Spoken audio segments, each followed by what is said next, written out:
Eccoci qua, nella location consueta, cari telespettatori, dove noi parliamo in collaborazione, come vedete alle mie spalle, con lo SPCGL del Veneto, di cose particolarmente importanti, significative. A volte sono informazioni tecniche utili, a volte sono delle situazioni che ci portano a delle ricorrenze, che è importante, di cui è importante anche parlare.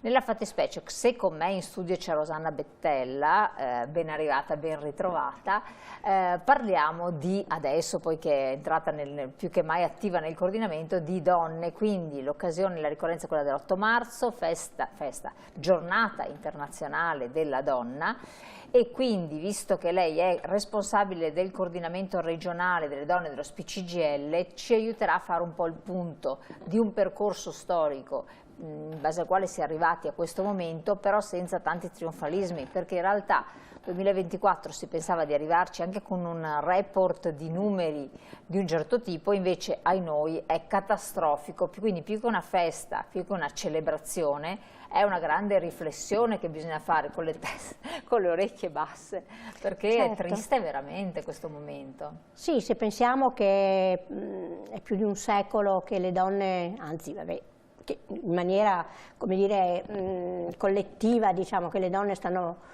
facendo battaglie per il riconoscimento della parità, no? Tra donna e uomo, per i loro diritti, eccetera, ci viene un po' di magone, come dire, che non siamo ancora riusciti ad arrivare a questa benedetta parità, e da tenere presente che è un obiettivo dell'agenda 2030, quindi nel 2030 nei paesi cosiddetti occidentali, cosiddetti più avanzati, la parità fra donna e uomo dovrebbe essere conquistata, arrivata, ma siamo ben lontani. Infatti mettiamo la slide successiva, perché lì fa il punto su alcuni aspetti sui quali bisognerebbe comunque arrivare, no? Quindi da un lato senza dubbio le donne nella storia hanno avuto dei successi importanti e vanno ricordati, questo è un dato di fatto. Sì, certamente non siamo rimaste ferme alla fine dell'Ottocento e primi del Novecento, ci mancherebbe. Però l'aspetto 2, cioè riflettere sull'effettivo rispetto dei diritti delle donne, questo appunto ci lascia ancora al 1800, ci va sempre a tornare indietro. In più alla luce dell'avvenimento e della tragedia più grande che è il femminicidio, con quello che è avvenuto qualche giorno fa proprio qua vicino a Padova, insomma a Bovolenta, con l'uccisione di Sara Burattin, a dicembre con l'uccisione di Vanessa a Riese Pio X e a ottobre con l'uccisione di Giulia Cecchettin. E quindi avere ancora queste tragedie, dover piangere, essere molto tristi per queste vittime innocenti è davvero una sconfitta, la consideriamo una sconfitta, perché cosa dobbiamo fare qualcosa, dobbiamo trovare la strada perché si cominci a calare nei numeri invece che aumentarli, e in più sulle disparità, le disuguaglianze che continuano a esistere nel mondo del lavoro e nella società. C'è stata una ricerca proprio di una settimana fa da parte dell'INPS, voluta dal Comitato di Vigilanza, in cui sono rappresentate anche le organizzazioni sindacali, sulla disparità proprio anche in termini di pensione fra donna e uomo. Io sono del sindacato pensionati, è chiaro che mi occupo principalmente di questo, però il divario che c'è nel mondo del lavoro tra donne e uomini, che ormai viene considerato intorno al 30%, si riflette inesorabilmente sulle pensioni. È ovvio che sia così. E quindi questo è davvero molto molto grave, tenendo conto della precarietà dei lavori, che sempre di più sono presenti nel mercato del lavoro, insomma, e delle difficoltà e dei numeri anche qua ancora insufficienti dell'occupazione femminile, quando invece se un governo fosse attento a questo obiettivo, no, dell'occupazione femminile, io non dico al 100%, ma certamente almeno raggiungere la percentuale che è intorno al 63%, quella è la media, che è la media europea. Noi siamo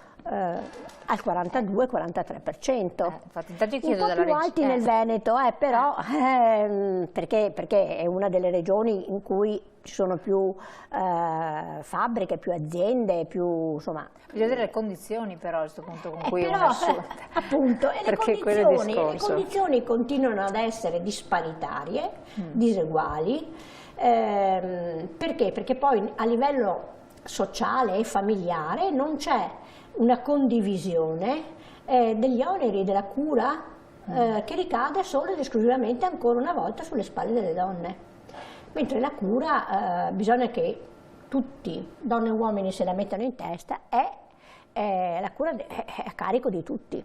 Certo, questo è fondamentale. Quindi se si hanno figli bisogna parlare di genitorialità e non di maternità, quindi solo un tema legato alla madre, no? Ma deve essere legato ai genitori. E quindi anche nel mondo del lavoro bisogna essere attenti a questo. In un paese che sta perdendo abitanti, c'è un invecchiamento sempre più elevato della popolazione, e questo è un bene, è un progresso, è segno di progresso, ma non si fanno figli. E non si fanno figli perché probabilmente non ci sono, uno dei motivi è che non ci sono le condizioni per una donna lavorare fuori casa, tenere bambino, quindi servizi non a misura di donne, di genitori che lavorano, perché bisogna cominciare proprio a vederla in questo modo, no? E non solo come un tema legato esclusivamente alla Forse donna. perché anche magari figli vuol dire sacrificio e una persona non è disposta a sacrificare tanto dopo che magari ci ha messo tanto tempo per conquistarlo, perché vede una posizione che può essere compromessa. Sì, anche però questo. Se io ho un servizio pubblico tipo l'asilo nido che mi chiude alle 4 del pomeriggio, io lavoro fino alle 19, 19:30, penso a tante commesse, no? Tutto il mondo dei servizi, lavoratrici che hanno un orario pieno, insomma, normale, no? insomma.